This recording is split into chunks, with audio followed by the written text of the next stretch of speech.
Ang sabi sa Luke chapter 9 verse 23 to 24, "And he was saying to them all, if anyone wishes to come after me, he must deny himself and take his cross daily and follow me.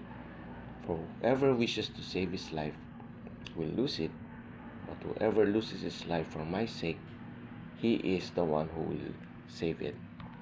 So, Jesus is talking to His disciples, mga gustong sumunod sa Kanya. Not only to the disciples, but to the people who wants to follow Him. Ang sabi niya, yung mga gustong sumunod sa akin, unang-una, kailangan i-deny nila yung sarili nila. Deny himself from what? Deny himself from the pleasures of the world. Kung ano yung trending sa mundo, kung ano yung gusto ng mundo, yun ang kailangan.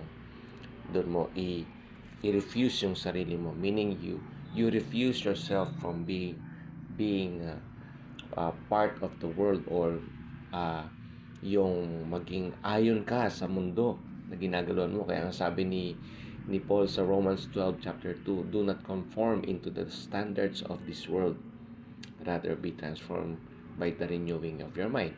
So, ibig sabihin na hindi ka umaayon sa takbo ng mundo. Kailangan mo i-deny yun.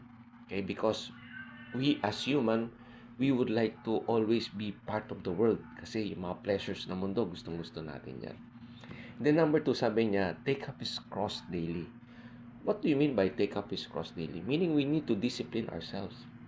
Disiplinahin natin yung sarili natin sapagkat may mga pag-uugali tayo at may mga pleasures tayo sa katawan natin na gustong-gusto natin because of the world. And so, it is important for us to, when we follow Jesus, kailangan madisiplina natin yung sarili natin. The pleasure of drinking, the pleasure of everything, smoking, lahat. Kailangan tanggalin mo yun. And it is a painful process. And that is discipline. That's why we are called disciples. Disciple meaning we are being disciplined by Jesus. You are not a disciple if you are not being disciplined. And so, importante yun, Importante yung dalawang yun. Huwag kang makikiayon sa mundo, i-disiplina mo yung sarili mo para maging disciple ka. Now, sabi niya, anyone who wishes to save his life will lose it. But anyone who loses his life for my sake, he will save it.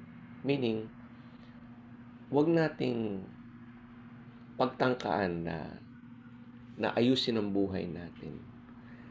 Ang buhay natin, pag sumunod tayo kay Kristo, hindi talaga magiging okay. There will be more challenges. There will be more pain, when we come to follow Jesus.